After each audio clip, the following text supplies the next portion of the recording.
how firms behave if the firm finds itself in a competitive market, how they behave if they find themselves in a monopoly market, monopolistic competitive market, and oligopoly market. So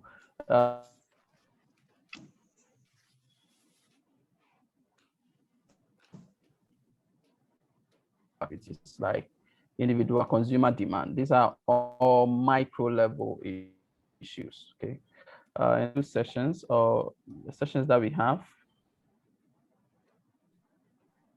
It's a question or something. Okay, and Beta, if it's a mistake, please put your hand No, down. I do have a question. Yes, what's the question? So today we had this argument or back and forth on a topic concerning the market structure, where there were two sellers who were selling, I think, something like a fruit or watermelon or something like that. And then one seller reduced his price, and then the other seller just maintained his price. People were buying from the other seller. So later, the other seller also reduced his price drastically. And so let's say seller A and B. So then A then reduces his price drastically. Then B bought A's fruits at the point. And then we were debating as to what market structure it was. And well, so were saying there were two firms in the market. Is that the case? Yes, please. Yes. So it's an oligopoly market. So where you have few firms in the market. The behavior, it's what, once you identify the market, you identify, so you have few firms, there's good information, all the characteristics. The conduct can be anyhow. That's why I spent time on the pricing as a conduct and on advertising, it could be even investment decisions. But in those markets, it's like having MTN and Vodafone. If MTN can buy Vodafone, they will do that, or the reverse. Yes. So because they want to increase their monopoly power or increase their market power. So if I have the option of buying the other firm because the prices are cheap or it's not a monopoly market, and because there are few firms in the market, it's approximate close to an oligopoly.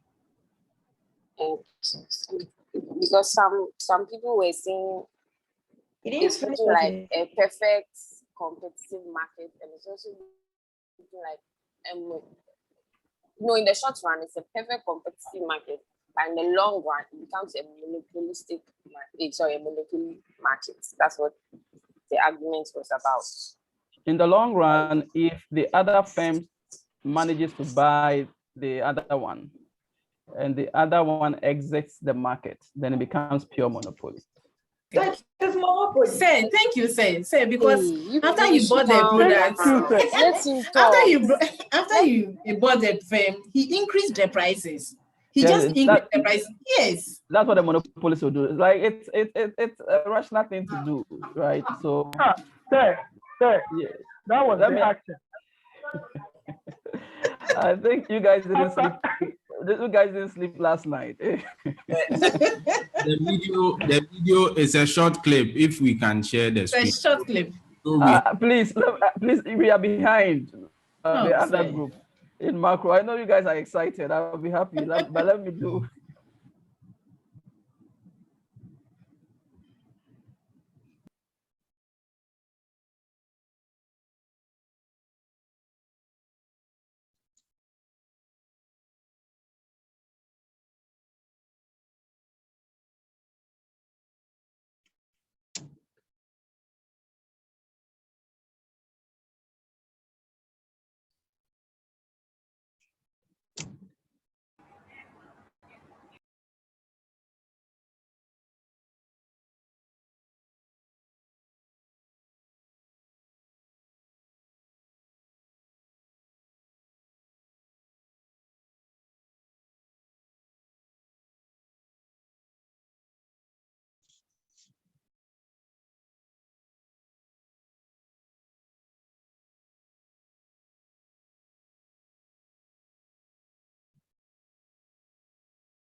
All right, I'm back. So as I said, let's proceed, and if we have time, we can discuss it. I know you guys are passionate about about this.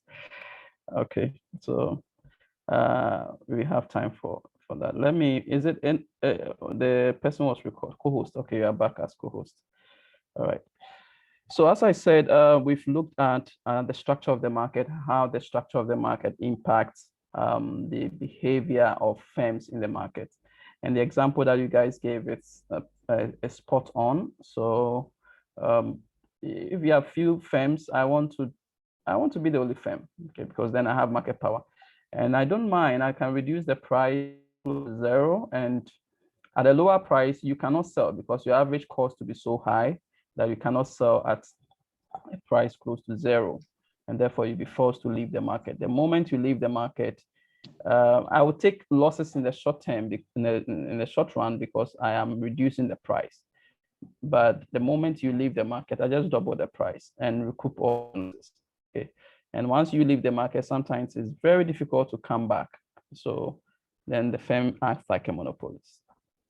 So these are some of the practical stuff. So when you are in a oligopoly market, it's not a market that you have to be very friendly. Like, you have to maximize your returns without regards to what other people are doing. So you take the decision that is optimal for you. Okay. I don't know whether. Yes. All right, so today we are going a little bit into macro, looking at the economy as an aggregate unit, okay? Not just individual firms or consumers, but aggregate, adding everybody up in the economy, okay? So we'll go into measuring economic activities. I'll spend the first half of the class today on overview of macro. So what we mean when you talk about macro. All we've done so far today is on micro, small firms, consumers, okay, individual units, industries. But macro, we are adding up all the industries. So we are looking at the economy as a whole, at a country level, okay. So overview of macro, we touch on that. And then I don't know how far we do, but we look at national income accounting. How do we measure GDP, okay? National income accounting identities, uses and misuses of GDP. Okay. In an election year, or when the budget is ready, the arguments sometimes somebody's throwing out this figure and another person is arguing a different tangent. Okay, so uses and misuses of GDP. And then we will briefly touch on real versus nominal GDP. What do we mean by real GDP and what do we mean by nominal GDP? Okay, I usually will tell my class that after taking this part of the class, if you end up in parliament or on radio and you're not making very sound arguments, I will send you the slides from macro and I'll point you to the page. Okay, we have to make arguments that will move this country to a large extent. Okay, so that is the outlook for this part of the class. Okay. So let me go straight into macro. What do we mean when we say macroeconomics? Okay. We say macroeconomics studies the economy as an aggregate, as I explained. It is unlike micro, which focuses on individual markets. So micro, the focus is on individual markets. Macro focuses on all markets aggregated into one. Okay, so we aggregate the market, agricultural sector, oil and gas, all the things that we produce, or all the economic activities, all the industries, all the subsectors aggregated into one. Okay, so that is what we mean by macro in the general sense of the word. Okay, what are some of the typical issues that we talk about when we are dealing with macroeconomic issues or macro? Okay, the typical issues studied in macro includes gross domestic products. So what is gross domestic products? So whenever you hear gross domestic products, we are talking about the macroeconomy. Okay, when you hear about firm revenue, firm total profits, that is at a micro level, at a firm level. But GDP, I'll go into the definition in a jiffy.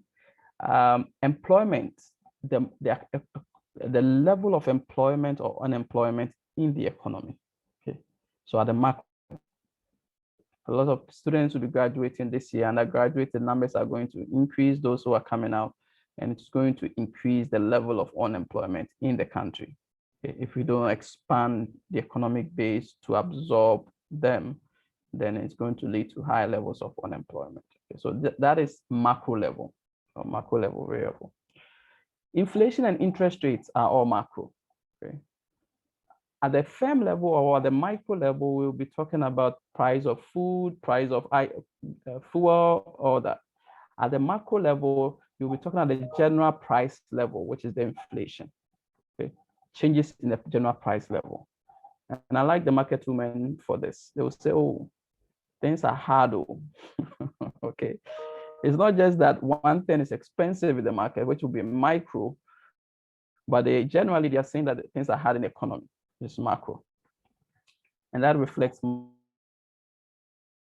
the economy, the general price level that we have in the economy. Okay. Interest rates, macro. Fiscal and monetary policy, macro. Okay, so I'll touch on some of them. So when you hear about fiscal policy, the tax policies, the expenditure policies that government plays, these are all macro level variable. Monetary policy, what the central bank will do, or the policies the central bank will put in place to reduce interest rates in the market so that firms can easily borrow, firms can expand, can export, employment can increase. All the central bank, the monetary policy put in place by the central bank are all part of the macro economy. So we study the economy as an aggregate. Okay. Economic growth and business cycle, macro. So we say that year-on-year growth is 5%, 3%. The output that we produce, how has this output been changing over time? Okay, so economic growth. And as we progress, we will be discussing the implications for all of us. When we say the economy is doing well, what do we mean? Okay, and what are the implications? And then we will highlight business cycle. Okay, what is business cycle? Maybe for the very last one, economic growth and business cycle, I can combine them and just illustrate briefly on a whiteboard. Okay, so typically let me just draw output increase.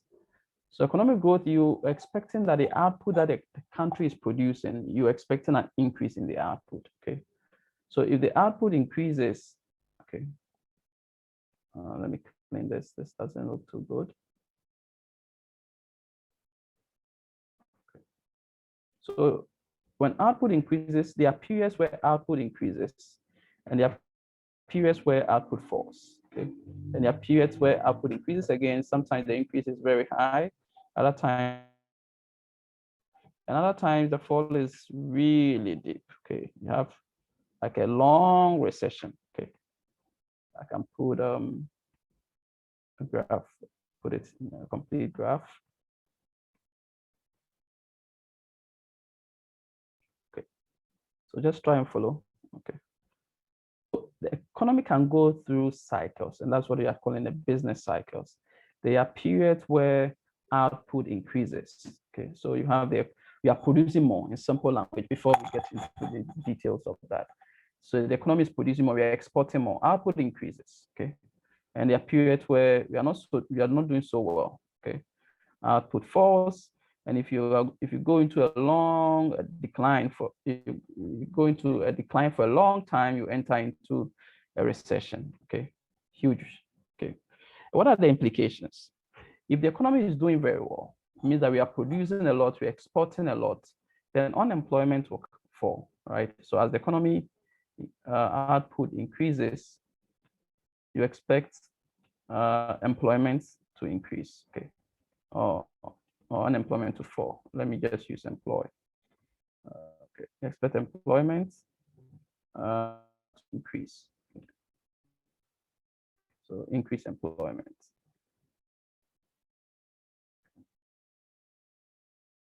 So that's what you expect.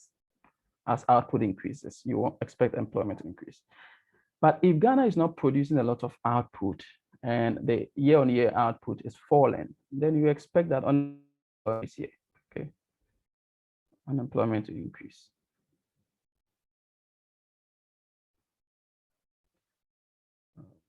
Unemployment to surge when output is falling. Okay, so basically what we are trying to do in the economy is what can we do, what policies can we put in place such so that employment increases or so that output increases, okay?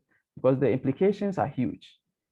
If output is falling and we're not exporting or for some reason we are importing all the products that we consume here, then it will affect employment, because then we are creating the jobs on the other side. Okay, so in effect, an economy, what all the policies we are putting in place post-COVID is to increase output. Okay, to increase output, make sure that output levels are increasing at least to pre-COVID levels or even past it. You want this case where output is increasing, or you want a case where output is increasing on this side. Okay, so the economy goes through cycles, and is the short-term fluctuations in economic output. Okay, so that is what we are putting in place. Policies have to be put in place so that output increases. We produce more, we export more. Okay, so that is the some of the basic concepts. I will go through some of them later on in more details. Okay, so economic growth and business cycle is a very important concept when it comes to macro. Where do we stand as a country? Where do you stand as even a continent? What is the level of output that we are producing year on year? Okay.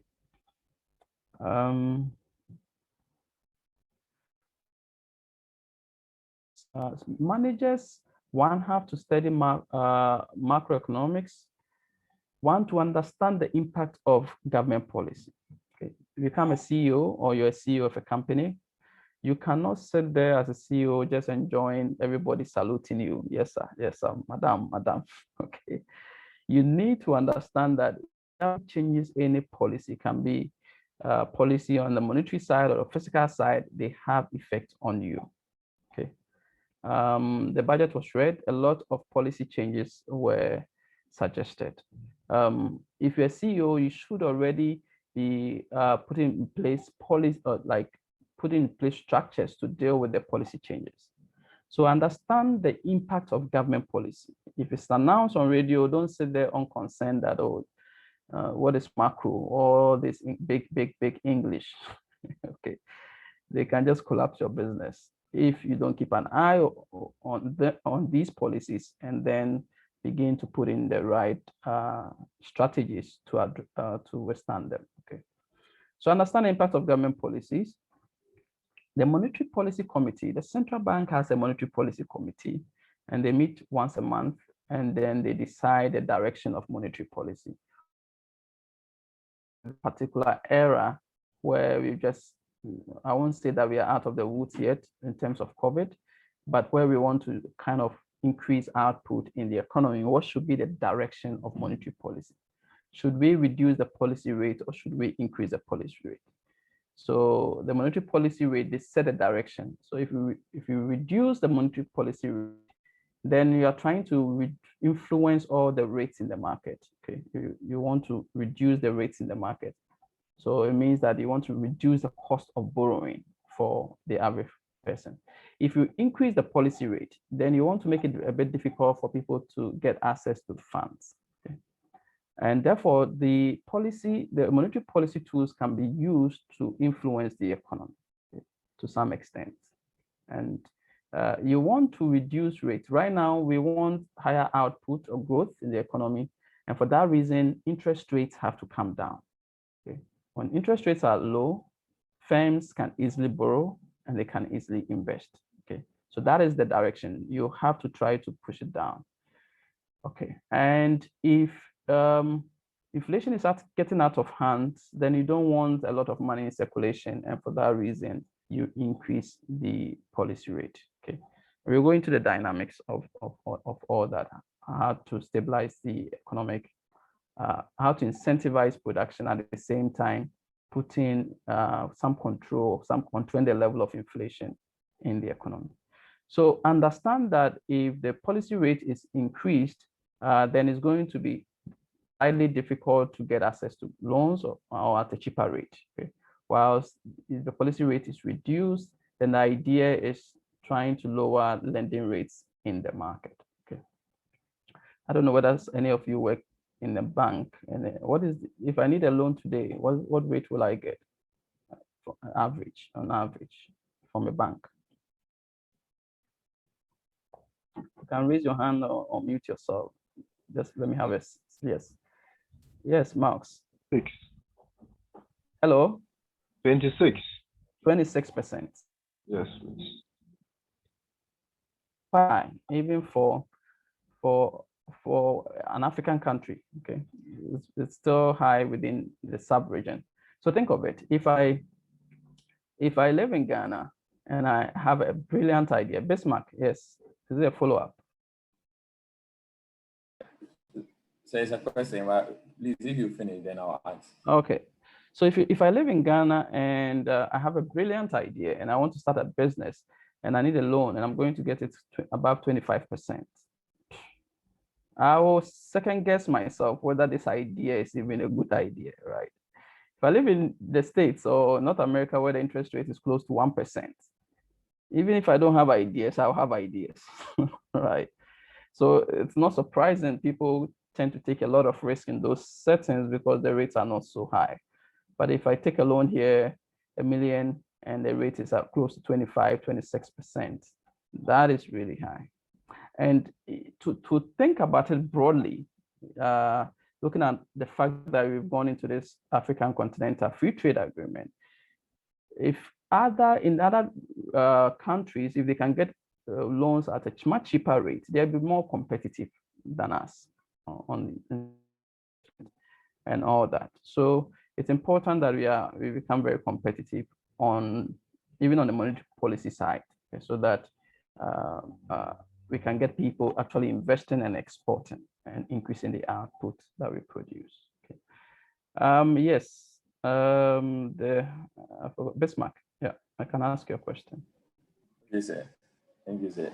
Sir, please, with the macro, I think the overview you were talking about, it seems the whole macroeconomist is trying to tell us something that we can use to develop our economy.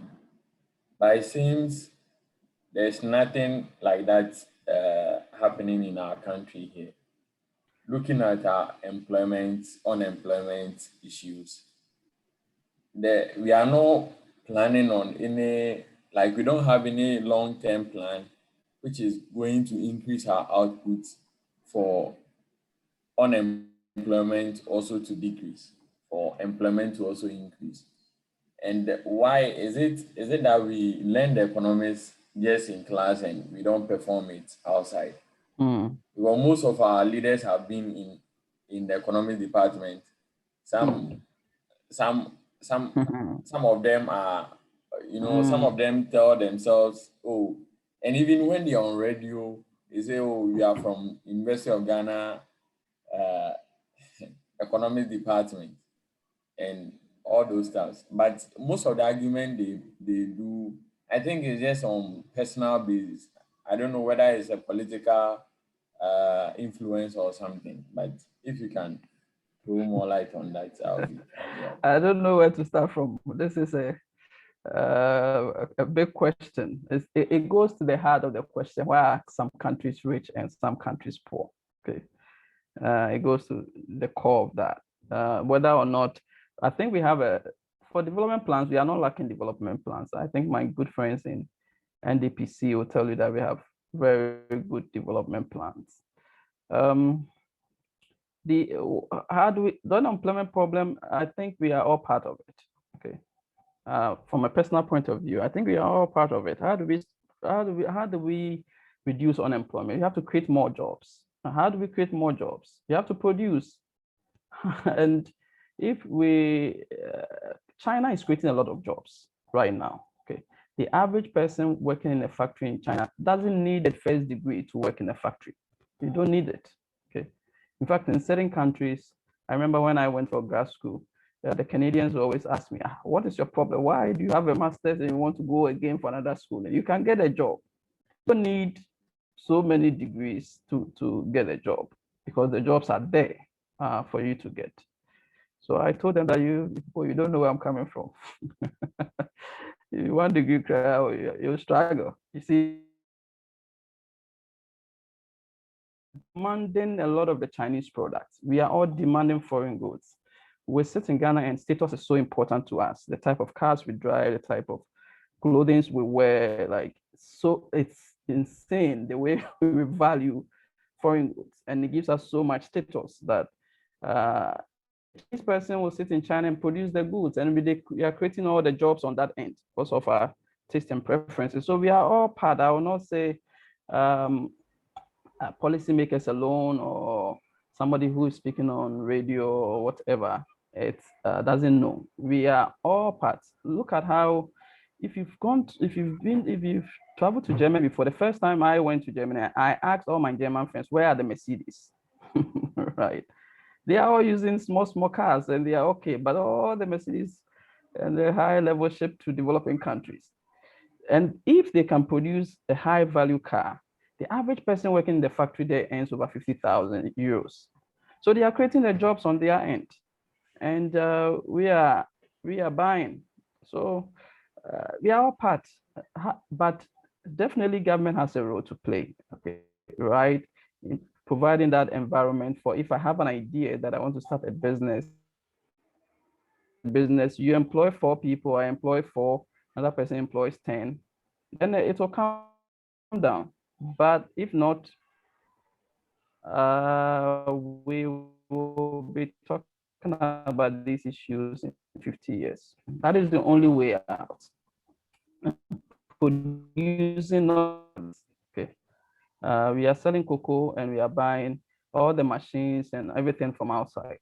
Okay, so what are we exporting as the country? Maybe you guys know. Some of you guys can tell me what we are exporting. Yes, Benson, your hand is up. Cocoa. Yes. Yes. Good afternoon. Good afternoon, Benson.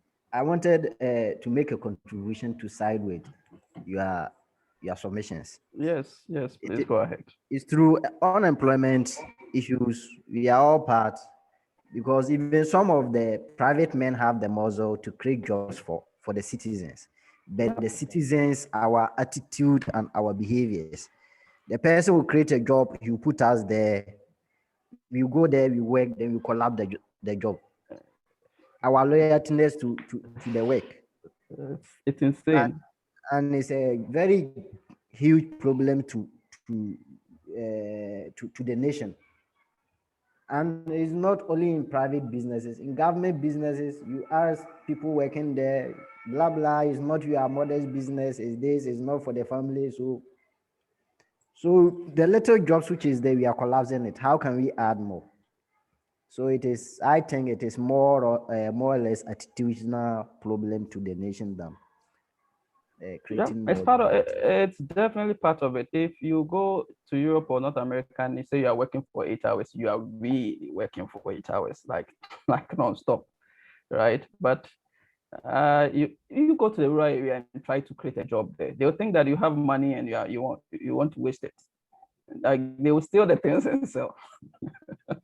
Okay, so it's I don't know. It's complex. It's not as straightforward as you think. Okay, it's complex. People are investing money and losing a lot of money, and as he rightly said, they will think that how can you get money in the city and come and invest in farming in some way? But you end up creating jobs there, adding value and all that. But they will not think like that. So our problems are multifaceted. Okay, there was another hand. I missed the person. Okay.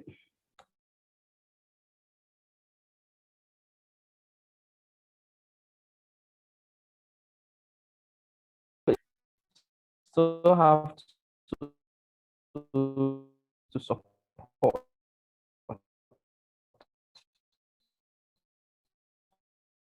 Okay, and then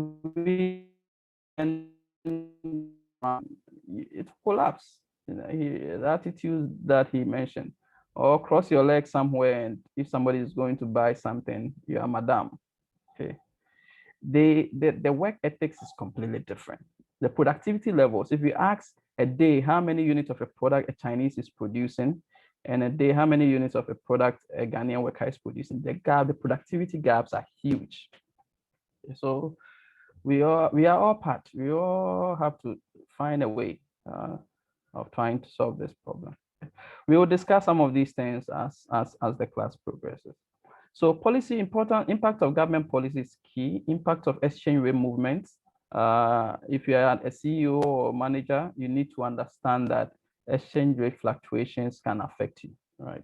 You're planning to import a product or buy an input, and by the time you actually make that decision, the dollar is 1 to 6 or pound 1 to 7. Okay, it can all go against you.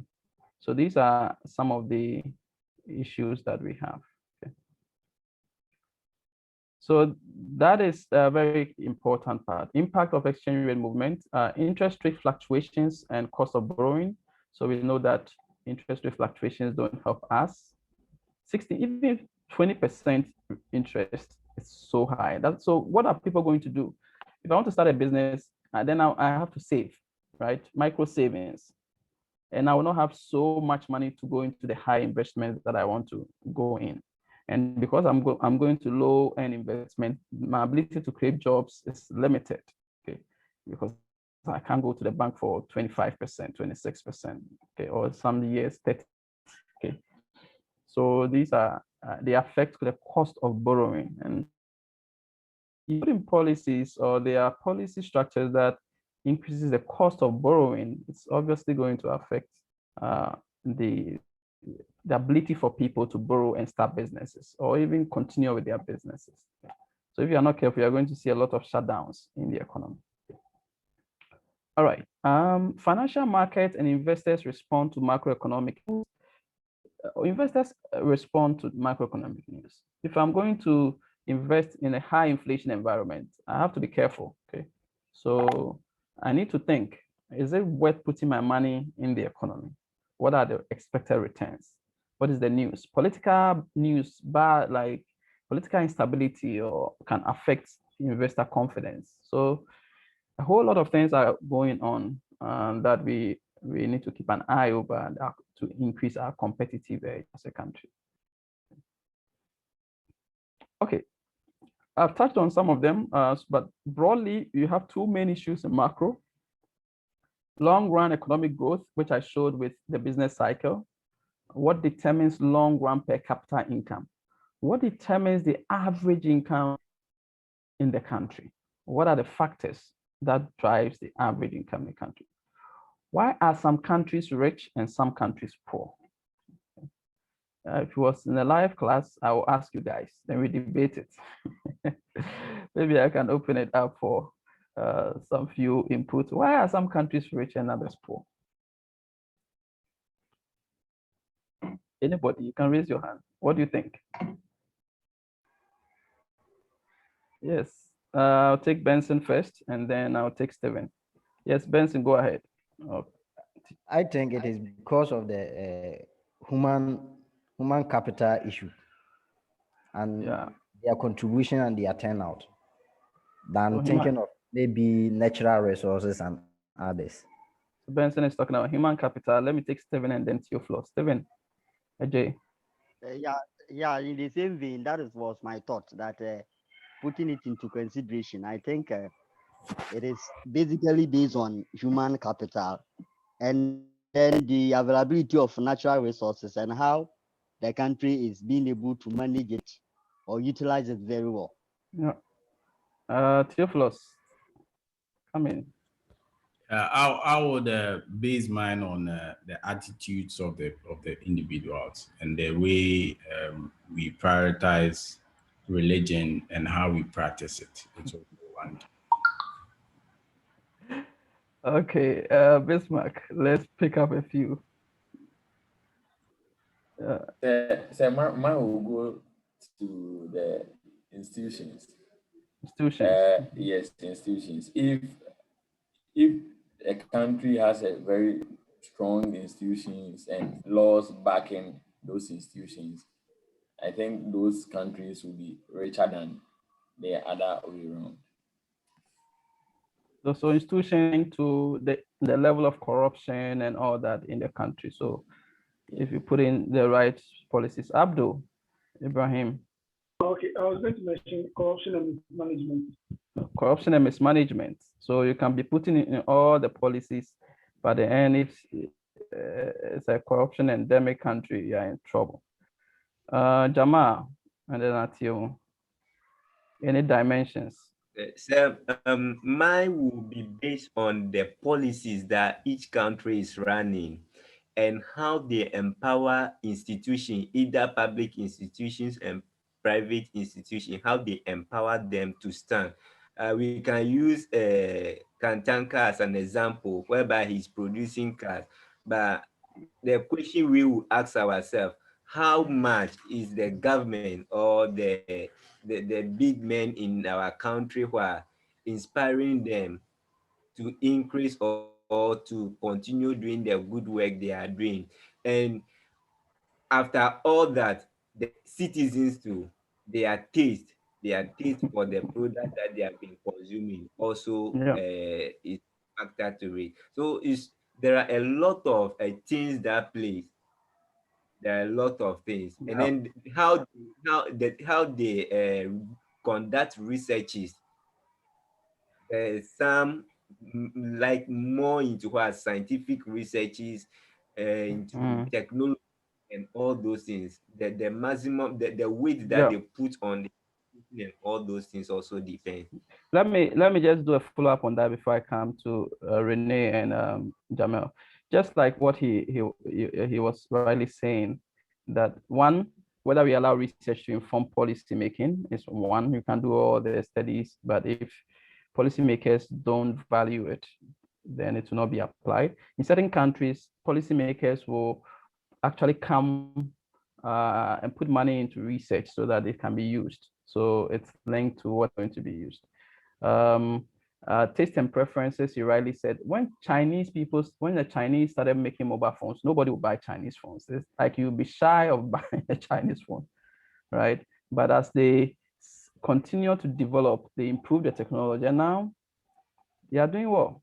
They are using it's difficult to see a Chinese using another Samsung or another phone. They are using phones that I've not even seen before. Chinese friends that I have, you ask them, you say, oh, this phone is only available in China. Okay, so you can already think that taste and preferences definitely plays a very important role. Let me take Jamal and then Renee. Jamal, if you are there. Prof, I think credit facility is also another issue. Yeah, access to credit. Access to credit and how flexible the access and the payment mode are. Yeah, Renee. In this country, we don't have good access to credit. I know. The terms are also not favorable. I think that is what I'll add to what I've said so far. Let me take Renee, if I yes, fine. Okay, so I was thinking our attitude towards work. Yeah. The focus of our policies, as people have mentioned, and the fact that we don't support local businesses. Yeah. So even as you mentioned that we should start jobs or create jobs and stuff like that. Governments itself will contract independent contractors, independent businesses, and not pay them for years. I mean, how can the business grow? If the business is not growing, the economy is not growing. So it's different things. So the person was asking, you see, the issues are many in this country. Yeah, let me take George's Fritz, and then we can take some comments in the chat room, and then we can comment. Good afternoon. Good afternoon. I also feel that it has to do with the rule of law, and that has to do, for example, people and businesses are more likely to invest for the future if they feel confident that the rules of the game will be stable, rather than in a state of constant fluctuation or changes. Yeah, if you live in a country where you think that it's like property rights are not well defined, you buy a piece of land to start a business, and the next few months somebody is claiming ownership, or there is conflict and they take over your property, you'll be a bit skeptical about putting money in that economy. Okay, so you'll be doing a little bit diversifying your risk. So people may have money, but then they are not so enthused about going into that those high level investments. For somebody, systems and policies work in those countries. I'm reading from some of the comments. Personal interests. I don't know what that means. Yeah. So you guys have at least a good overview of some of the issues, but nobody can do it for us. We have to do it for ourselves. So from the policy level and from our own side, okay? So lack of belief in the country and also lack of involvement of institutional players, over exporting of our raw materials, differences in economic growth, yeah, all this, okay? Political instability, yes, or stability. All right, so business cycles, I also mentioned that, and these are the short-term fluctuations in output. The question is, what causes recession? Recessions are not fun, okay? When the economy output falls drastically for a long period of time. The 2016, is it 2006, 2007 financial crisis, North America, that affected a lot of countries. It was not fun. Okay? People can't find jobs. People were selling their houses. They could not pay the mortgages. A whole lot. It was that bad. Okay. So these are some of the issues that you faced. And even for Ghanaians, you see people in some states living under bridges. It was not fun at all. Some of us were in grad school at the time, and all the part-time jobs we had were all closed. So recessions, it affects part-timers first. Okay, I remember if you're a student, you are the first to lose your job, and then the rest will follow, and people begin to sell their assets and all that. So what causes recessions? The pandemic, if not well managed, can cause recession. Okay. Not well managed can reduce output so drastically for a long time that people lose jobs, cost of living rise, all manner of things. Okay. All recessions alike? It depends on what is causing it. Is it the housing market? Is it the stock market? In our case, or in the current environment, is it a pandemic? Okay. Can they be avoided? How can monetary fiscal policies be introduced to minimize the effects of economic fluctuations? How can we put in policies? Can go back to our whiteboard. How can we put policies so that these fluctuations, this long troughs here, the reduction in output can be avoided? What policies can we put in place that so that we move to an increase, have an increasing trend in terms of output levels? And that is what we are, countries are always struggling with. Okay, what policies can we put in place to nudge economic growth? And that is that's where we find ourselves right now. Okay. So one, monetary, fiscal policies, tax policies that you want to put in place to minimize the effect of economic fluctuations. So these are broadly the big themes, the two broad main issues in macro that we looked at, and the sub-themes, I've highlighted some of them already. What is growth? What determines long-term growth? Or why are some countries rich? We've gone through all that. Business cycles, inflation. What causes inflation? What causes? Okay.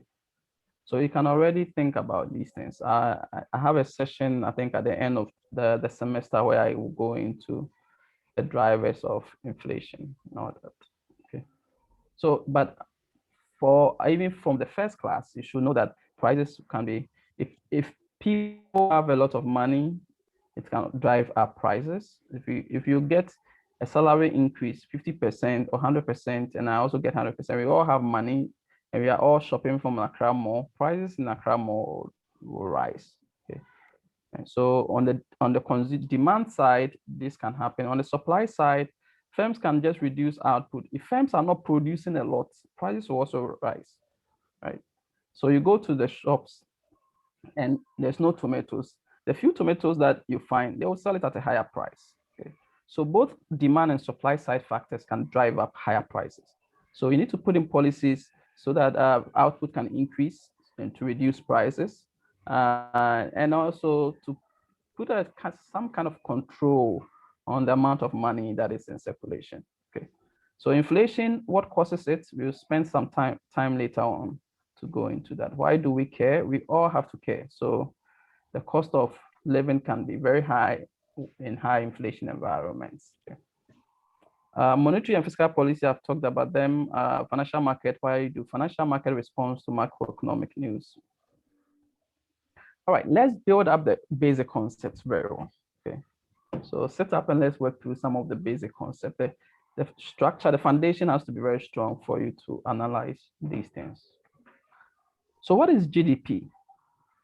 We are saying that GDP is the market value of final goods and services newly produced within a fixed period of time, okay, within the geographic boundaries of a country. So it's the market value, somebody's mic is on, of final goods. So the value of our final goods. What is our final goods? Cocoa is the raw state, but it's our final goods, final good. The value of it. Gold, final good. So what is the value of it?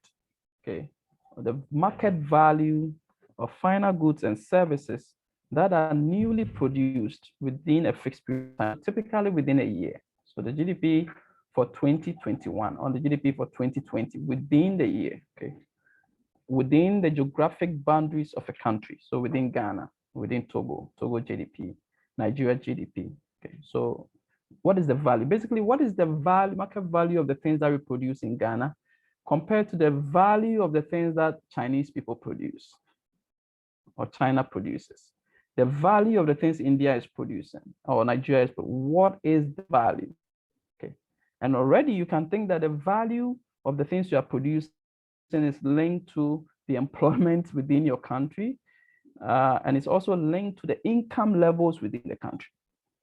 Okay. So if your value is very low, then people are not remunerated very well for their level of education.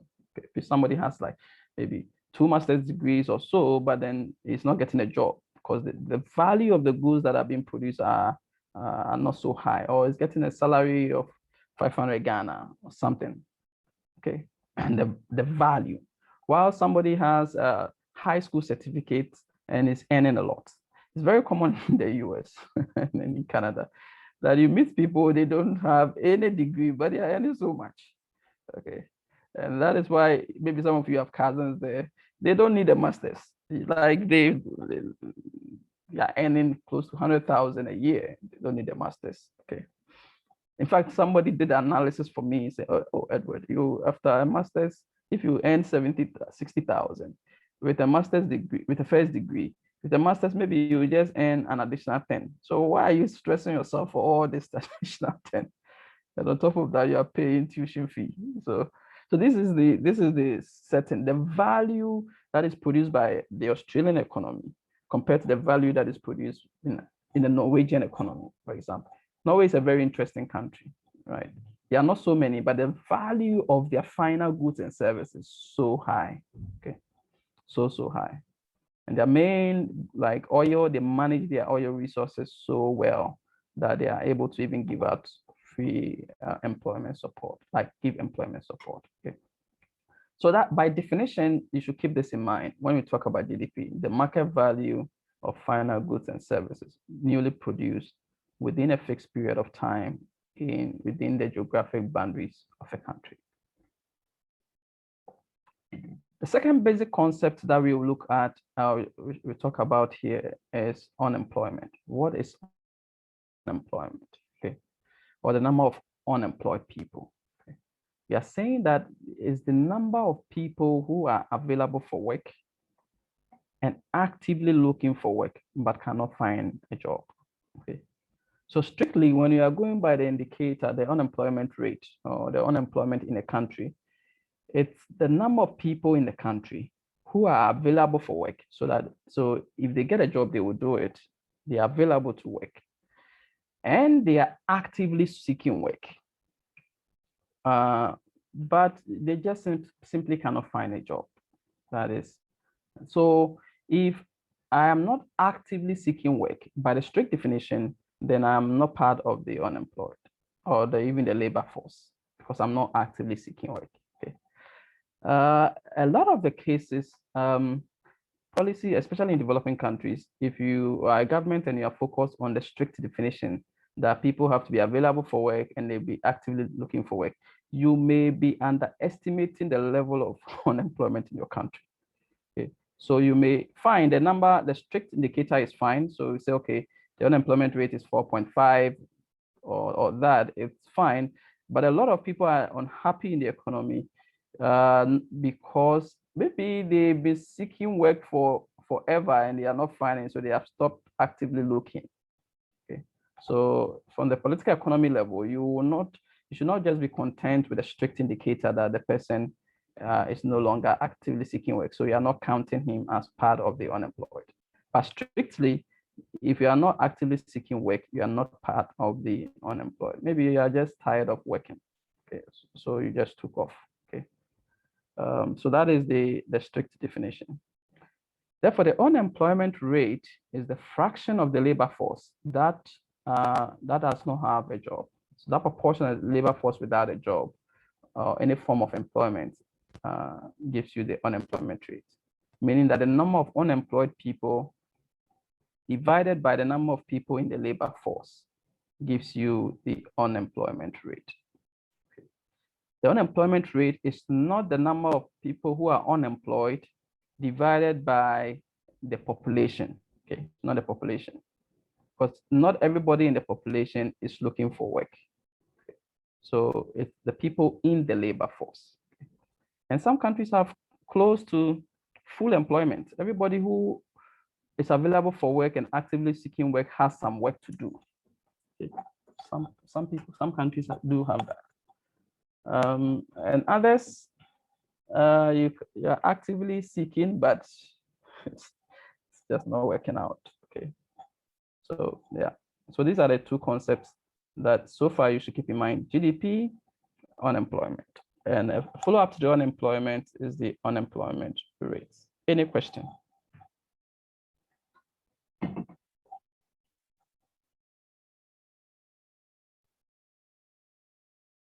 Okay, let's look at the third basic concept here, inflation. I described it in the previous slide, but let's put the basic definition down. It is the rate at which the general price level or the average level of prices in an economy increases. Okay. So the rate at which these price levels are increasing, the rate at which the general price level of prices in an economy increases. So that is what you want to, that is what is the cost of living is changing, okay, over time. Let me just demonstrate that maybe on a whiteboard. So the main institution responsible for, yes, Peter, go ahead. Whilst Yeah, looking at the unemployment rate, we are talking about the number of people who are available for work, yeah, and actively looking for it. Does that take into consideration their qualification, or are they qualified for any job, yeah, or the job they are seeking? Thank you. That's okay. That's your question. Let me answer that. So basically, what the main institution responsible for collecting that data is the Ghana Statistics Service. So they do the surveys, they do the census. The census that we are going to do, questions on employment to be asked. And typically you'll be asked, okay, in the past 1 week, or we have a reference week. Okay, so the past 1 week or 2 weeks, have you done anything for pay or salary or anything? Okay, so if you say that yes, you have, in the past week you did something for salary, then you are counted as employed. If you didn't do anything, then you are not. But then the next question, are you actively seeking work? Did you actively seek work during the reference week and all that? Okay. The question is whether you can calculate, or which is done, can calculate the unemployment rate among different classes of people. So you calculate the unemployment rate for those with degrees, master's or first degree, or even PhDs, and calculate it for those with low skill. So in some cases, you can find that maybe those with low skills, the unemployment rate among them is high. Okay. So the bottom line is that even if you don't have a skill, you have to work and feed yourself, right? And so you calculate it for the entire economy, which is the number that is reported.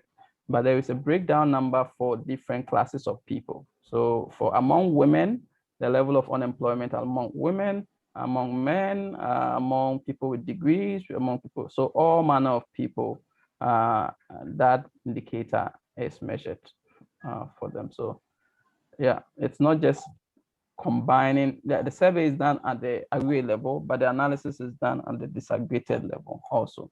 Okay. Okay. Thank you.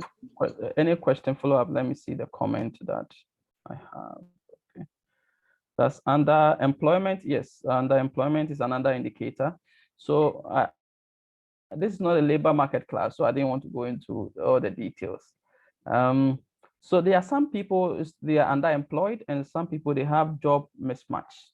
Okay, so they are underemployed, they are working less hours a week or less hours a month. So they don't have full-time jobs. Okay.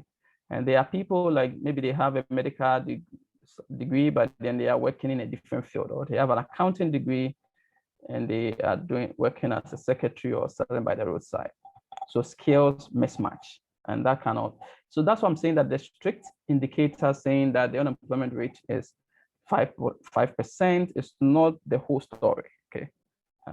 You may have a lower unemployment rate, but you may have a high level of underemployment, okay, or high level of labor kind of skill mismatch in the economy. And so at a policy level, you have to address all these things. Okay, it's not just enough that people have jobs, but they are not happy because they are not finding jobs in the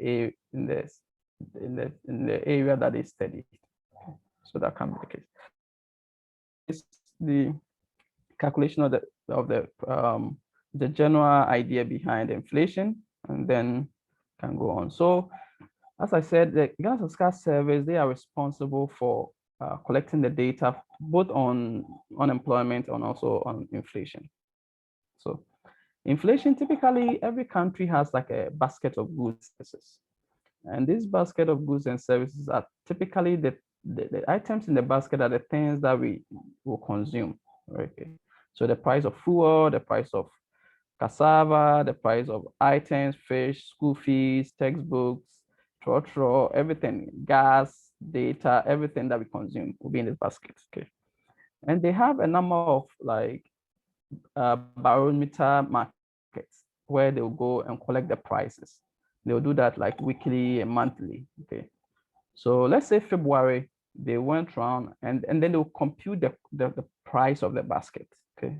So for February, say the price of the basket, the general price level is say 100. Okay.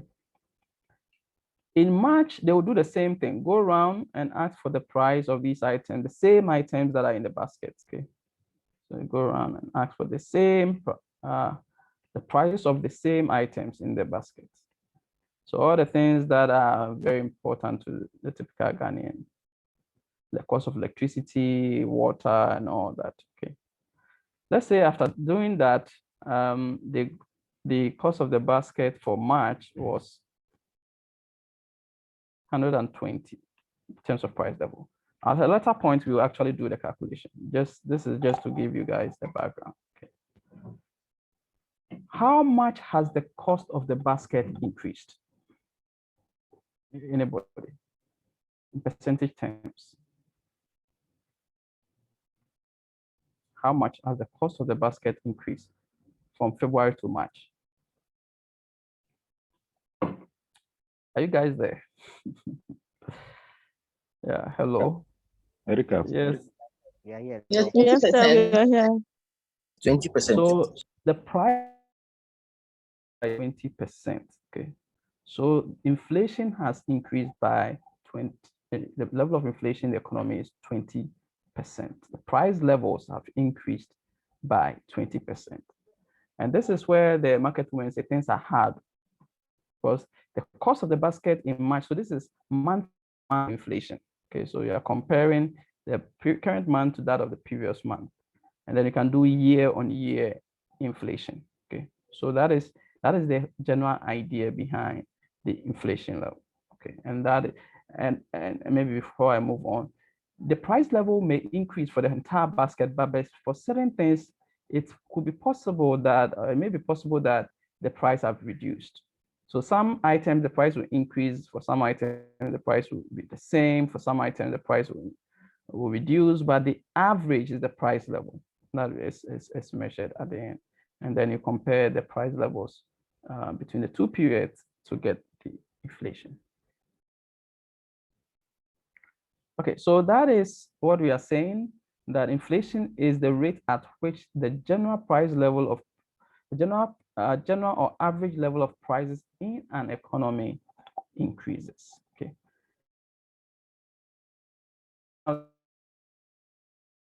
So maybe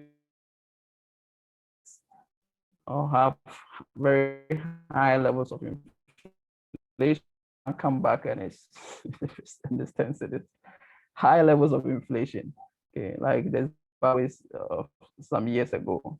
Yeah, then you have a big problem, or even Ghana some years ago. Okay. All right, deflation, on the other hand, refers to decreases in the price level, the level of prices in an economy. Okay, so the price level in March will be lower than that of the previous year. Okay.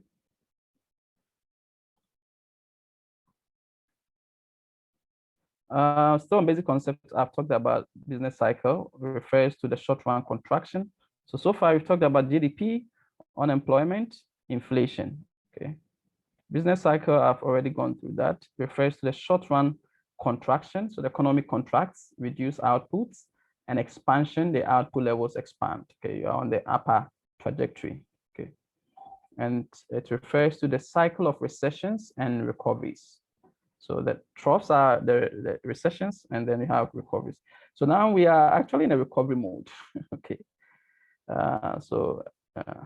Recoveries that characterizes the economy in the short run. Okay. Macroeconomic policies, there are two main sets. I've talked about them also. 1 second, Francis. There are two main sets of macro policies tools. So there are two main sets of policy tools available to the government for affecting short-term economic activities. So you can have fiscal policy to affect output, and then you can have monetary policy also to affect output. Yes, Francis. Say, prior to the inflation, yes. I do know that inflation affects individuals and firms negatively. Does it do to government too negatively? Does it affect government negatively? So we will come to the implications. Okay, there's a whole section I'll spend time on. One, how to calculate inflation with actual figures, and then what are the implications. But it affects all economic agents. All economic agents. Inflation does affect you. Think of it. Even me, if I give you a loan of 100 Ghana cedis today, and in a high inflation environment, if you pay me back the loan in 1 year's time, I've lost value. Okay, because I cannot buy the same things that I used to consume. Okay, like if I can buy a table today for 100 Ghana, in a high inflation environment, at the end of the year, I may have to buy it 200. So if you give me back my 100, I've lost value. Okay, and so it affects all of us. Government, it affects every economic agent is affected by that. If government wants to now go into even constructing a new building or other things, you are doing the inputs are coming from the markets. Okay, so we all have interests. And that is why I always say that when it comes to inflation, you don't go into don't be too political. If prices are high in the economy and you're going to buy your favorite watch, they will not ask you, are you party A or party B? Okay, you deal with the higher prices, all of us. So that is the understanding. It affects all economic agents. Yeah. Hello, doctor. Yes, go ahead. A stand to be created. For me, I see inflation as a business that the government is making, current and previous government, because sometimes you know that there will be increase in price of goods and services. And we know that government need money to pay salaries, undertake infrastructure developmental project and other things. And sometimes because we know that there will be increase in price in the nearest future, just like the cement, increment of cement some few weeks ago. You see, so people are forced to buy things and put them so that they will use them. Francis, does it mean that you can't hear the last bit? In future, the things that they will not need. So he's having money, but what you so to go and buy doesn't need it at that particular time, because you know that there'll be increase in general price level of things. So you just need to buy things so that government will have money, because government know that to have money is power. So sometimes he will not let you keep your money on you, because when you know that there will be increase in price of goods and services, you'll be tempted buying things that you might not use, which you might need them in future. So I think it's a business for government. I do not see inflation as things that affect the government. If any government does business with inflation, sorry, tight. Even a government does business with inflation, then they don't understand how the economy works. They can still make their money by slapping their taxes on it and getting the money, and that can also trigger higher inflation. Cost of doing business will rise, and if the cost of doing business rises, firms will shut down. And if firms shuts down, unemployment will increase. And if unemployment increases, you lose power. It doesn't make sense that you put in any policy, whether past, unless they don't know, whether past or present or future, as an agenda to increase inflation. Higher inflation also means higher interest rates in the market. So it is counterintuitive for any government to say that, okay, I'm sitting there, I'm going to increase price so that in the short term I receive money. But in the long term, you collapse your economy and you lose power. It doesn't make sense. Like if you said inflation, it's not a joke. Like those in the 70s and 80s, prices were so high. You need to buy bread with one wheelbarrow of cedis. Okay. The video 2-3 years ago, or the picture 2-3 years ago from Zimbabwe, where somebody had a whole chicken, a roast chicken, and then the amount of money that you needed to buy that chicken. Okay. It's like if you are going to buy chicken, you need a suitcase of money. Okay. So it doesn't make sense that any government would like to cause inflation to get short-term revenues and at the end collapse the economy. Okay, so it's a big, I would not want to believe that any advisor of government will go and say do that. And that is why when government begins to increase taxes, a lot of people are concerned, because it can have a direct effect on firms expansion and or even starting a business. Okay, and can have consequences also for higher cost of items, the price level. So the government has to even be careful imposing the taxes, because it can lead to consequences that are not desirable. Okay, so for government say, okay, I'm increasing price of this. Normally, government cannot say I've increased the price of cement. It's probably coming from the production system, the micro things that we've talked about, the demand shocks, the supply shocks, the input costs, all these things. And therefore, government has to put in the policies to maintain that a favorable environment for the firms to operate. And if it's not doing that, then it triggers, or not doing that effectively, then it triggers higher prices that is being imposed. Yesterday, I was reading a news item, I think it's in Kumasi or 2 days ago, where the bread makers association in Kumasi said they are going on a 3-day strike. I don't know whether any of you guys read that. They said they are not producing because the cost of the flour and all those things are very high, and they want to increase it.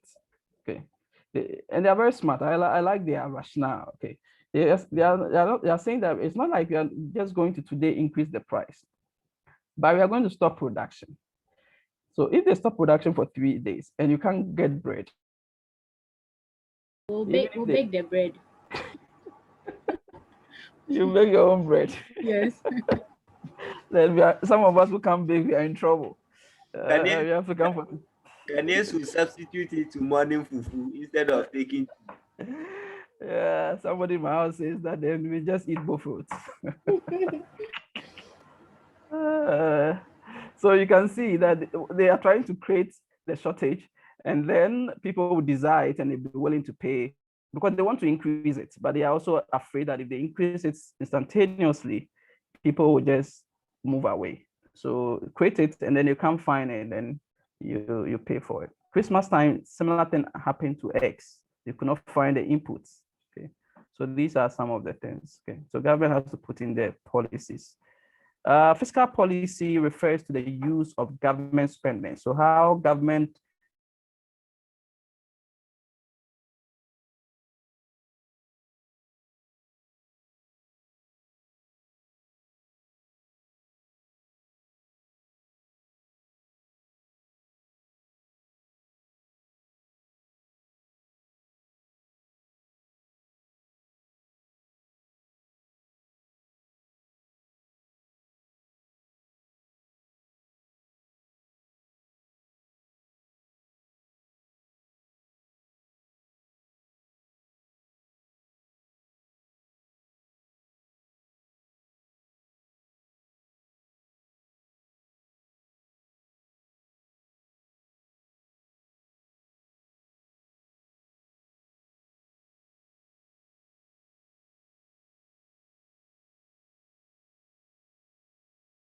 in the office and the internet took me out.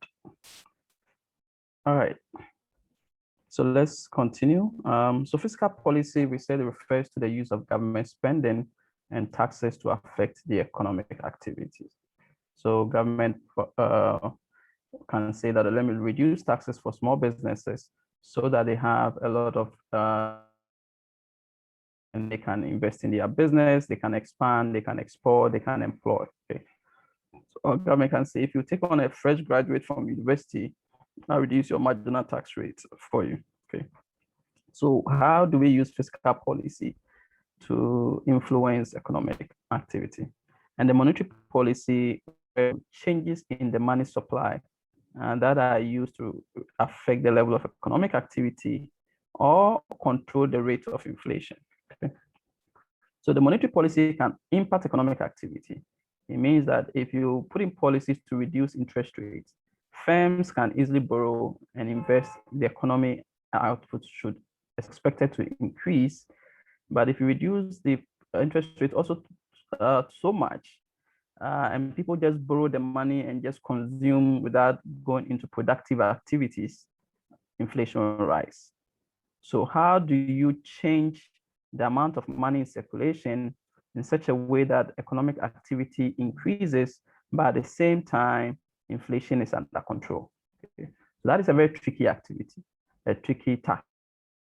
Because if you increase it too much, economic activity can increase, but at the same time, maybe it can also price level. So it's just like more money chasing fewer goods, right? So it can cause an increase in the price level, the month on month, the cost of the baskets, or the year cost of the baskets. Okay. Classical versus Keynesian approaches when it comes to the macro. Yes, Kevin.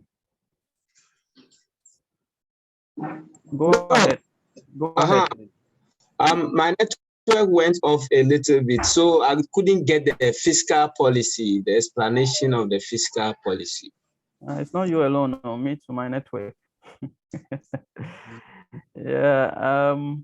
So the fiscal policy, I said the fiscal policy refers to the use of government spending. So how government spends in such a way that economic activity improves. So what are we spending the money on? Okay, to increase output. Okay, so you have to spend the money in sectors that will increase economic activity. You cannot spend it in sectors that has very low linkages with output production. And taxes, how you use your tax policies to influence economic activity. And as I was saying, you can give tax breaks to firms, and then they can produce, they have a high disposable income, and therefore they can invest in their business, expand, employ, export, these things. Okay. The reverse is true. If you are very inefficient in spending, and you have very high levels of taxes in your economy, is going to affect economic activity. If I have to pay over 60% of my revenue as taxes, then I'm not going to produce. So it's always like, what is the optimal level of taxes that will incentivize production at the same time will increase revenues for you? Okay. Okay, so that is the bit that I had on the fiscal policy. Yeah, Stephen, and then I can go to the approach. Yes. So, and in our recent development about the increase in taxes in our country, how are we going to term our fiscal policy? This is a question that the radio station is asking me. I hope you don't work for a radio station. No, sir. Yeah. So yeah, I'll talk about. I'm sure today is what, Tuesday. I'm supposed to talk about it on Thursday. So what are we going to do? We are in a tight corner. That is the situation. We are in a really tight corner in the midst of a pandemic. So what do? You still need the jobs, right? You need the jobs even as the economy tries to come back. You need the jobs, and you also need the money. So we are in a really tight corner. If you need the money and you need the jobs, if you give a lot of incentives today for businesses, they invest, the returns will not be instantaneous. It will take some time. Investment decisions takes a while. People invest. So to get higher revenues, it will take maybe some few months for you to get. But if you need money right now, then you are in the situation that we find ourselves. That on one hand, you are reducing taxes for some people, and on the other hand, you are increasing taxes. Okay. So it's like we are not so sure, and it's the situation we find ourselves. You need money. The roads are not good. You need money. At the same time, you need to also jumpstart the economy. So you can see it in the budget. You can see that level of tension in terms of taxes, because you would have expected that, okay, since we are coming out of a pandemic, you reduce the taxes for people. But if you do that, you are foregoing revenues now, and at the same time, you need the money. It's not fun. I don't envy them. Okay, thank you, sir. It's not a joke at all. Yeah. Yeah. So that is the situation we find ourselves. So you have to put in policies and hope that the incentives you give will lead to returns, instantaneous returns. Like businesses will take advantage and produce and export and create jobs. Okay. It doesn't happen so quickly, then you are losing the revenue, but you are also not getting the returns at the end. So that is the challenge. Yeah. So most of the disagreement in economics or in macro is in positive macroeconomics have their roots in the disagreement between classical and Keynesian school of thought. So at the heart of this disagreement is the speed of adjustment in various markets. So for Keynes and classical approaches when it comes to economics, it's about how prices really adjust. Okay, it's like you impose taxes today. How does prices adjust? One school of thought will think that it's very instantaneous. Okay, and Ghana is very instantaneous. You increase the price, the next moment the throttle drivers are increasing prices. Okay, sometimes they can even increase before the actual increase. So these are some of the things. The speed of adjustment of prices in various markets. Okay, some markets the prices are a bit sticky. It takes time for prices to adjust. In other markets, very quickly. So Classicals from Adam Smith's Invisible Hand believes that markets adjust almost instantaneously. So all markets are always in equilibrium. So if there's any policy change, it leads instantaneously to a new equilibrium. Okay. And in our market, a lot of the subsectors we see this. Okay, this gives room for no fiscal and monetary policy. So it's like the self-correcting mechanism of the market is very in the economy. There's always room for fiscal and monetary policy, but it's like the market so quickly.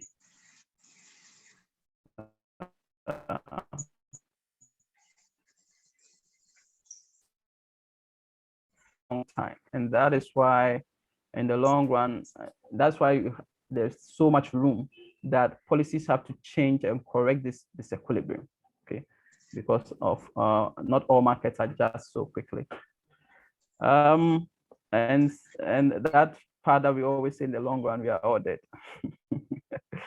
In the long run, some people will still be in Ghana, so let's put in the right policies. Okay, so that gives just an overview, a quick overview of the macroeconomics and how they are related, okay, to the actual economy. So how macro factors impact our lives as consumers, as government, as firms. They all have consequences for all of us. All right, let's go into the hard, not the hard part, but the aspects about how we measure GDP and how we use and misuse GDP. So national income accounting. Okay, and the first one that we talk about is measurement of GDP. What is national income accounting? National income accounting refers to the framework for measuring the level of economic activity. So what is the framework that is used to measure the level of economic activity that we have in the country? And here, remember, we said that the current level of economic activity, we mean the GDP, okay, the gross domestic product, products that are produced within the boundaries of the country. Okay. As I said, in Ghana, the calculation is done by the Ghana Statistical Service. Three main approaches in general. Somebody's mic is on. Let me mute everybody. Three main approaches to calculating the GDP. So the first one we refer to as the output approach. So to calculate using the output approach, it measures the amount of output produced in the country or in the economy, excluding outputs used in intermediate stages. So basically, what is the output of the things we have produced, the cocoa, the gold, the things, the timber? What is the amount of output we have produced? Okay, but then you have to take out output that was used as in the intermediate stages of production, like output that was used as inputs in production. Okay, because if you capture that also output that was used as an input, then it's like a double counting. Okay, because the cocoa is used to produce chocolate, so maybe you're better off, since you are using that, the final output it will be chocolate. So some part of the cocoa you count as in the raw states because they are the final that is leaving the shores, okay, or that is being bought. But a little small percentage may go into maybe used as inputs, and that you exclude those inputs. You just count the final output. Okay. The second approach is the income approach. So you can start, hold on a second, it's just output. Maybe I'll just rely on income. Okay, the income received by the producers of output. If you think about it, the output that you produce, certain people in the economy will receive income from it. the output, you looking at the income that people have received, adding up the income levels in the country, and that can also represent your GDP. Okay, because people will get income. Okay, I'll revisit this in 3 approaches later. The last one is say, okay, forget the income. When people receive income, they will spend. Okay, so let's rely on the spending. And this is amount of spending by the ultimate purchases of output. So the expenditure that people have in terms of like purchasing of goods and services. So the amount of spending by the ultimate purchases of output, you can use that. So you can use an output approach, an income approach, and the spending, the expenditure approach. Okay, I'll revisit them in more detail on the next few slides.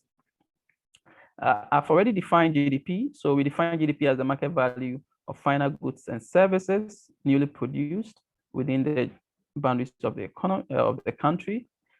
We are interested in the market value, which I emphasize under the basic concepts. Okay, so we value each good price at which they are sold.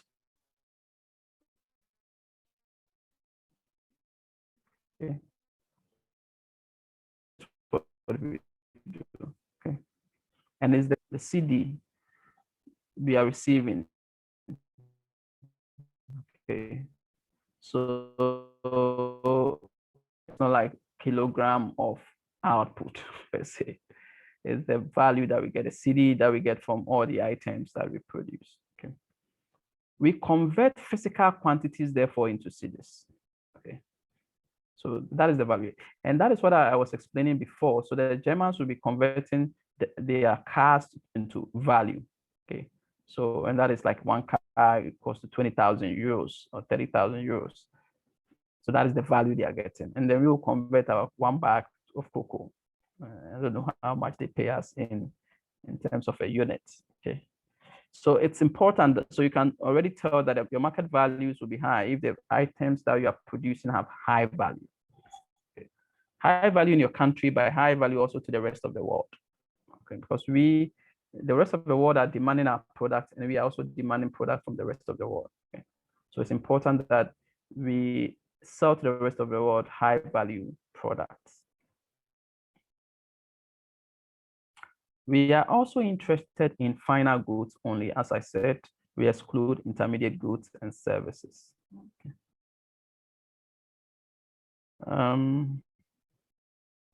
Finally, we are interested in newly produced goods and services in that period.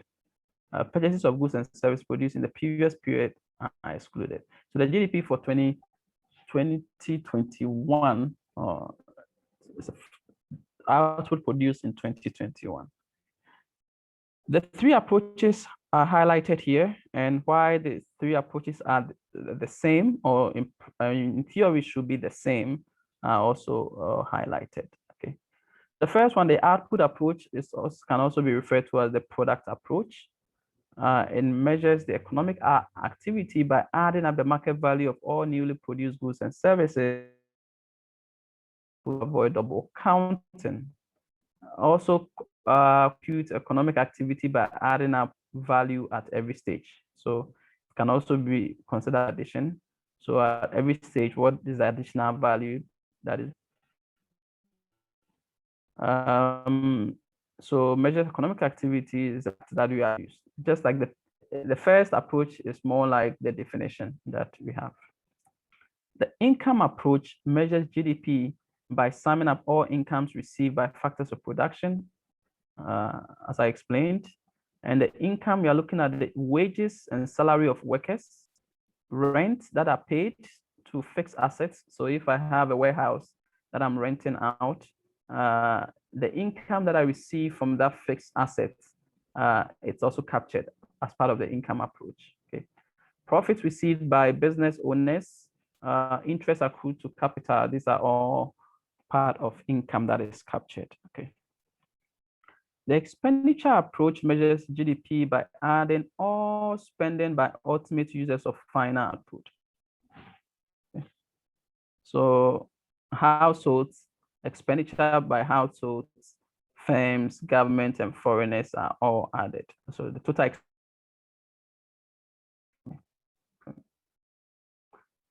in theory, as I said, all three approaches are equivalent.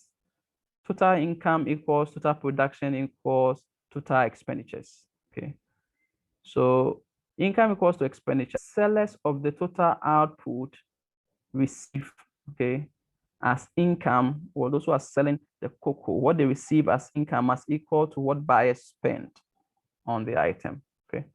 So income has to be equal to expenditure.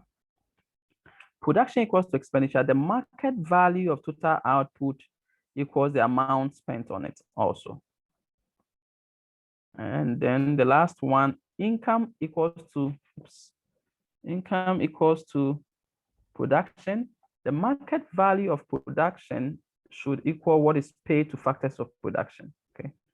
So the income that I receive as a worker should be equal to the value of what I produce. Okay. Or the income that the firm owner receives should be equal to the output that firm produces. So in effect, this identity should hold. Okay.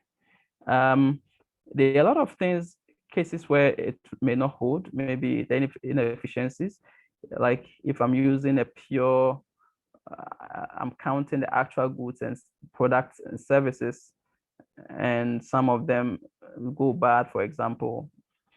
So you have to capture. So if you are using the output approach, you are capturing the value of the output that you are producing. And if there are inefficiencies in how you calculate these things or add them up, it may not hold. So it's possible. Okay. But in effect, it shouldn't matter which approach you use. Okay. I hope you guys can hear. Somebody says he cannot hear. Check your internet connection. Can you guys hear me? Are there some people here? We can hear you. Yes, we can hear you. We can hear you. I hear you. My good friend, I don't know what's the name. My good friend, Anaya.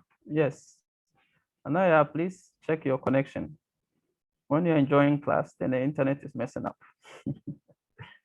All right, so this identity means that all the three approaches to measuring GDP are equivalent. Okay, the very common one that is used around the world is the expenditure approach. Okay, so the expenditure approach is the most common approach used in computing GDP.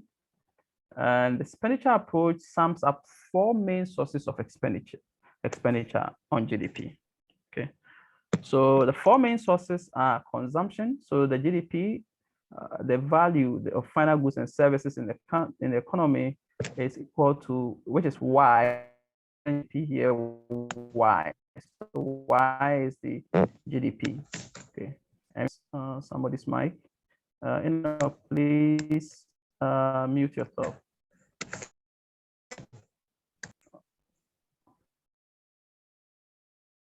Okay, maybe you're struggling. Yeah, today the internet is not so. All right, so GDP equals to, or Y equals to consumption, investment, government spending, and net exports. Okay, so here the income that we have equals the level of our consumption. And consumption here, we're seeing consumption expenditures, expenditure on durable goods, non-durable goods, and services. Okay. Gross domestic private investment, that is investment I. So basically the amount of money that we have, we are going to spend some on consumption investment. Okay. So gross domestic private investments, which is business fixed investments. So investment made by expenditure on investment made by firms and households. These are all captured under investments. The investment in housing, everybody in Ghana is building a house. So all that investment is, because if you think of it, the income that you earn, part goes into residential investment, houses, inventories. So that will be okay. So inventories are captured and also are captured under investments. Okay. Okay. And the last two is government expenditures on goods and services. So the amount of GDP government spends also. So government spending, government expenditures on goods and services are part. So expenditure on law enforcement, expenditure on providing public goods, so defense, salary of government workers, these are all part of, they're coming from our GDP, basically, right? So you can already tell that countries with lower levels of GDP will have lower levels of consumption, investment, and government spending, at least to this point, okay? So in countries with high level of GDP, they have a higher amount of income, and therefore you see that prior to the pandemic, if you travel to Europe, you see that a lot of tourists are Chinese. Their income levels have increased. Okay, they can hardly speak English. They are all over the place. They have higher levels of income. Consumption levels are very high. They can afford to take a holiday. Holiday is not part of our culture here. Okay, we work at 60, and then they ask us to go, and then we are not so sure what we are going to do with our lives. So these are the things. When the income level is high, you can afford it. Okay, maybe I go to the North Pole. Like, right? If your income level is not so high, if you go to the North Pole, the people in your family will ask why. It's so okay. So these are some of the issues. So higher income levels, higher consumption, higher investment, higher government spending at the national level. Okay. So salaries of workers and all that. That's why when you have lower GDP, then IMF comes in and say you have to reduce the wage bill. It's so high. You're not producing much, you cannot sustain. You may have to take a loan to pay workers. Yes, and that is not an efficient way of managing the economy. Okay. So that is government expenditure, capital expenditure on roads and other roads and infrastructure. But then the GDP is small. So then you go into huge deficits, okay, budget deficits. Okay, I'll touch on that later. So high capital, or you need capital expenditure, which is part of government spending and other infrastructure. Okay, and here also government has to spend on things that can lead to higher output. Okay. The government expenditure, we exclude transfer payments, examples, net pensions, and interest payment on debt. Okay. NX, from a policy point of view, that is a very interesting variable. NX is net exports. Okay. What is net exports? Is the total exports minus total imports. Interesting variable. So your export, what the rest of the world is buying from you, minus the value of the things the rest of the world is buying from you, which is your export, minus your imports, the value of the things that you are buying from the rest of the world, buying from other countries. Okay. So you can already tell that this NX can be negative, right? If you are importing more than you're exporting. If the value of your import outweighs the value of your export, then you're going to have a negative NX. So higher exports will, beyond that of your imports, should trigger higher GDP for you. And that is why we spend the first bit of the class talking about why some countries are rich and some countries are poor. They are just exporting more than they are importing. And in a lot of developing countries, it's also very weird. A lot of developing countries, we are importing more than we are exporting. So the net is somehow. Why are you picking up on Ghana like that? In Ghana, it will be minus NX. Okay, so yeah, basically that we need to all put in an effort, at least understand it at the policy level that we need to export more. We need to produce, at least produce what we consume. Okay, but I know I have some friends who say, oh, Ghana made rice doesn't taste the same. Come on.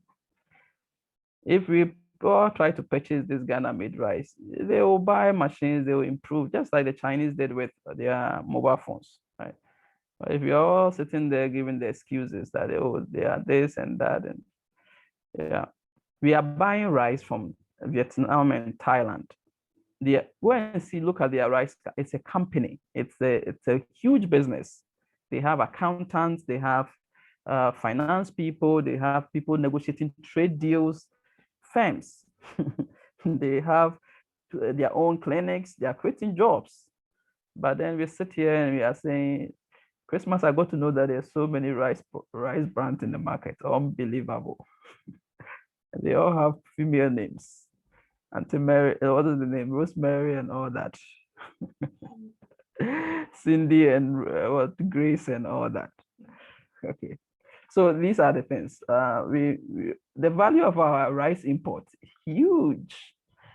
Like really, can't we produce our rice? I know people who are producing even perfume rice in Ghana. So a little bit of push and a little bit of lowering our small taste in the short run can create jobs for all of us. Okay. So I'm sure that is clear. Any question? Any question to this point? Yes, Stephen. Yeah, Doc, please, I am pleased to ask that the Canadian theory focuses on using government policy, fiscal policy to manage the aggregate demand in order to address or prevent economic recession. If that is the case of Canadian theory, I am pleased to ask that if there is a recession, can government print more rather than maybe borrowing? So so normally you want, so like going to the austerity measures, right? So normally you want the money to come from the economic activities that you are engaged in. Think of it, you are in a recession already, prices of goods and services are high. If you pump more money, it will not solve the problem. Prices will further increase. Okay. Remember that joke that there was a president in Africa and the guys went to the finance ministry and said, I want money. And the guy said, there's no money. I said, print more. How can you say there's no money? So you want the money to be driven by economic activities. So the economic activities that you are involved in, that is what brings you the money. But if you just go around, I need toilet roll, I print, there will be so much money in circulation that inflation, the very problem you're trying to solve, will get out of hand. Zimbabwe is a clear case of that. Okay, it's a clear case of that. At a point in Zimbabwe's life, they were spending about 3 different currencies.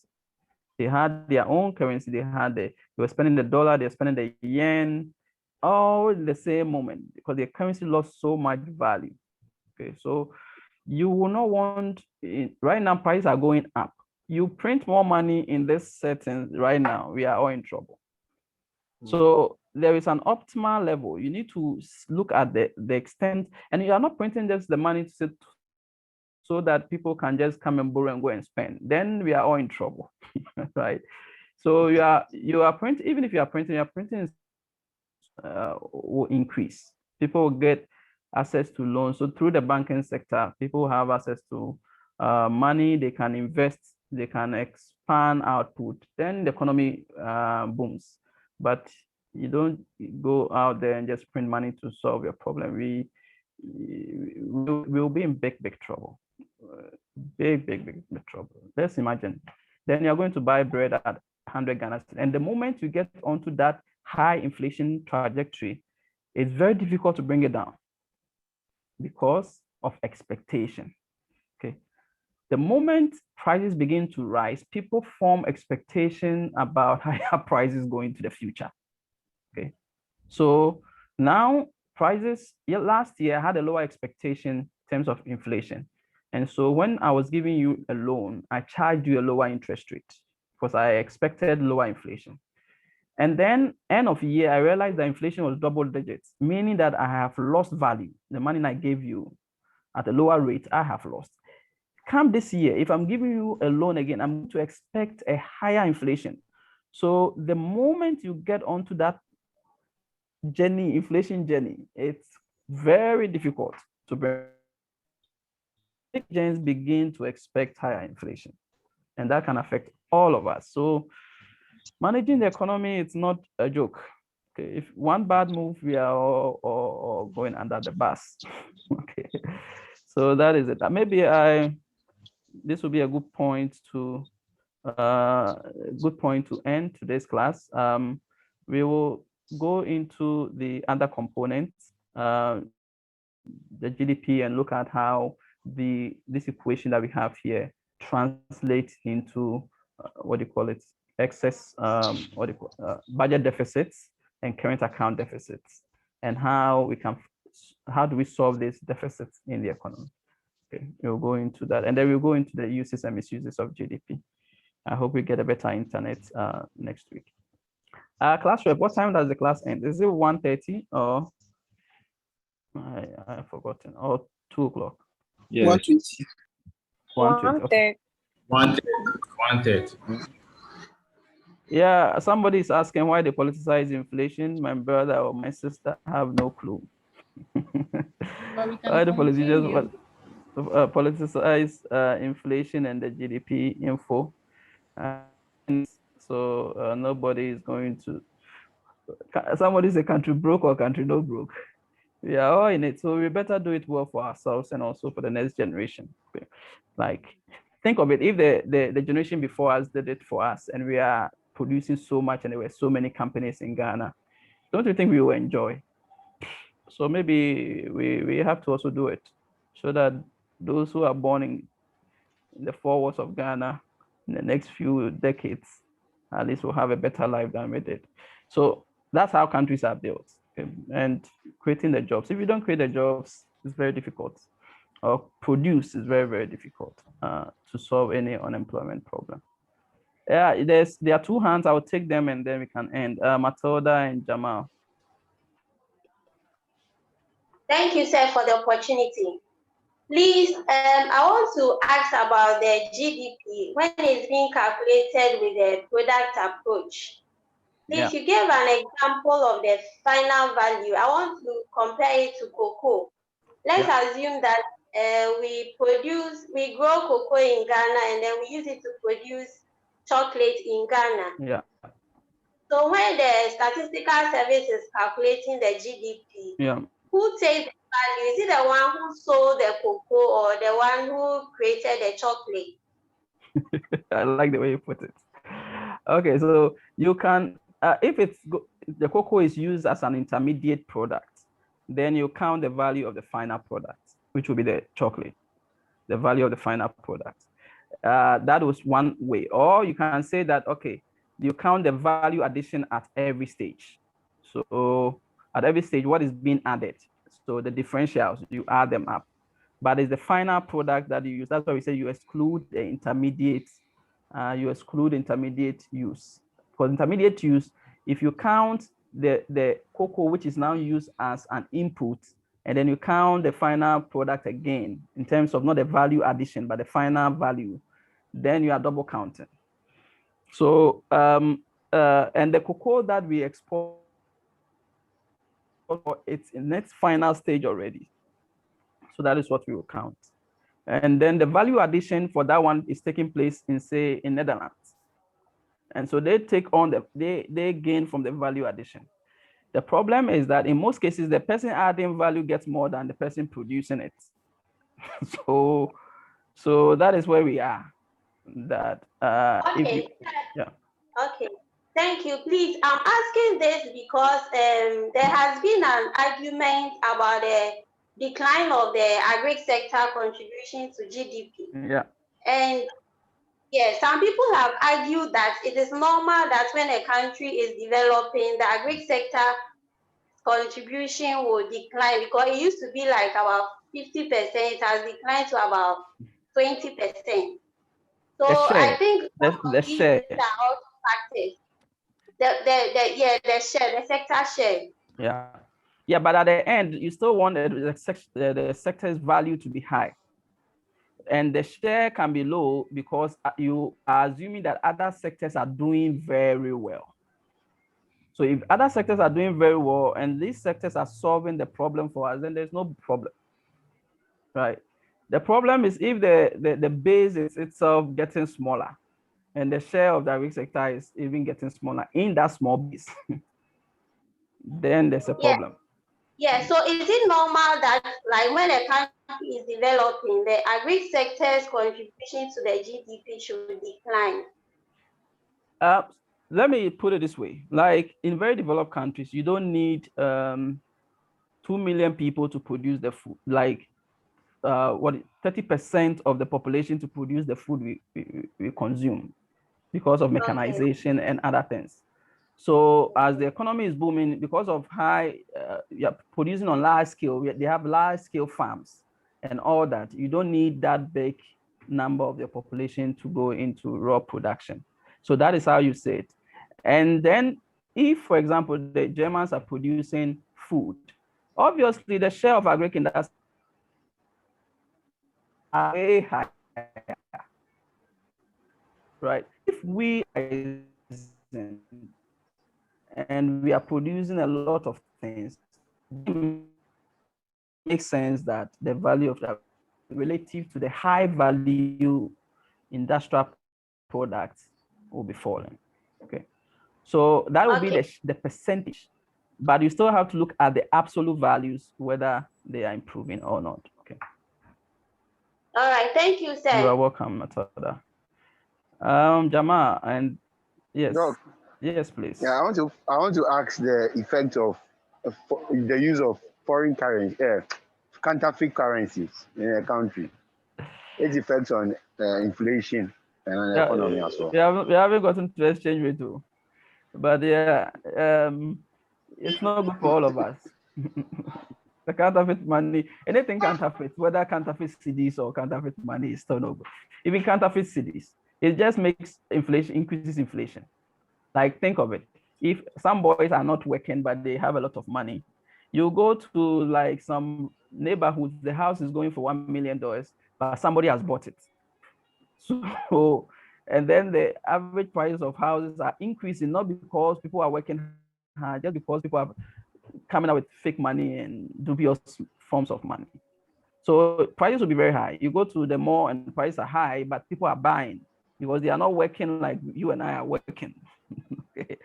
So you see that inflation will get out of hand, and the central bank will lose control over the amount of money in circulation, because the amount of money in circulation targets the level of economic activity and also inflation. So if you lose control of how much money it's in circulation, you may try to do everything possible to control inflation, but it's not working because some guys have counterfeit money in the system. So whether it's dollar, whether it's CD, it's not good for us. We need to control that. Okay, so yeah, we will come to those things when we move to government using policy tools. Okay, Doc. I believe this will be my final one. Yes, please. A country which has more, who does well in the growing of narcotic drugs, like, and allows the usage, like some countries in Europe and America, they have states that allow the use of like marijuana or what? Marijuana and some other, like coke. It's not allowed though, it's illegal. But yeah, I understand your point. I learned some countries allow the usage. Yes, medical reasons. Yes. So I want to find its effect on the economy and inflation as well. And do they add it to their GDP calculations? For the ones they've legalized, it's added. The market for that in Europe and North America and North America in general is very high level production. So it's added. It's income. It's added. The illegal ones are the problem.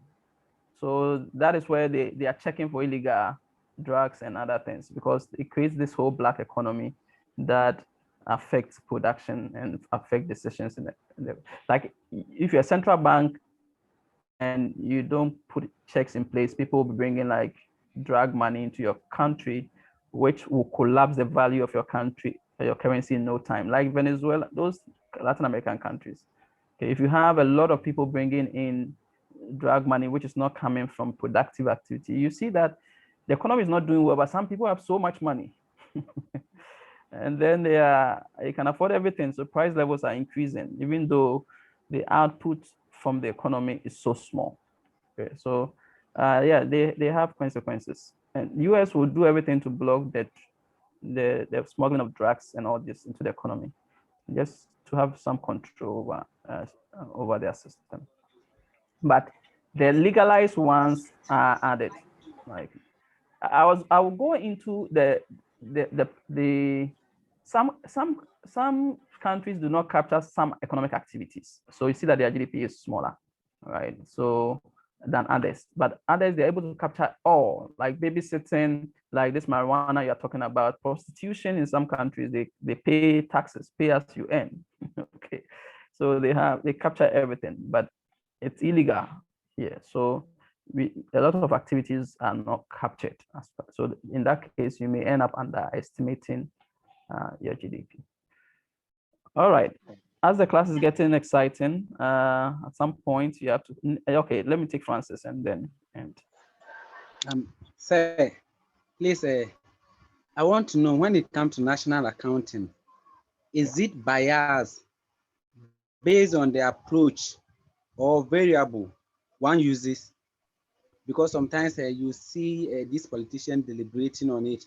Maybe you can, Furiata will say this thing, Tepe will say different thing, Dr. Kofi Wampa will say this thing, and let's get to I'll upload a slide. I think it's already on Sakai. Let me get to uses and misuses of GDP, and then we go to the budget deficits, and then some of these things will come up. It's thank you, sir. Yeah, so we'll see where the differences are coming from. Okay, so just take a look at them throughout, and then I'll go through the lecture with you guys. Okay. All right, I'm going to end today's class here. I wish you guys the very best for the rest of the day and for the rest of the week. Okay, take care of yourself. Yes, please. Doc, yes, you please. didn't complete your sentence. So as the class was getting interesting.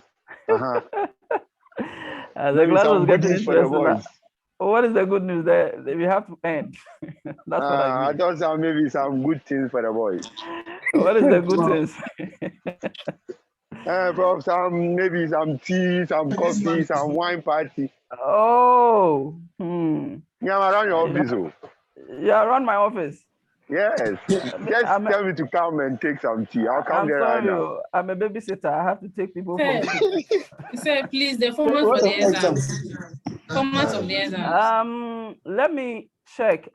We decided, but I've forgotten for your class. So we have 2 regular classes, MBA classes, and then we have, I think, 3 or 4 weekend MBA classes.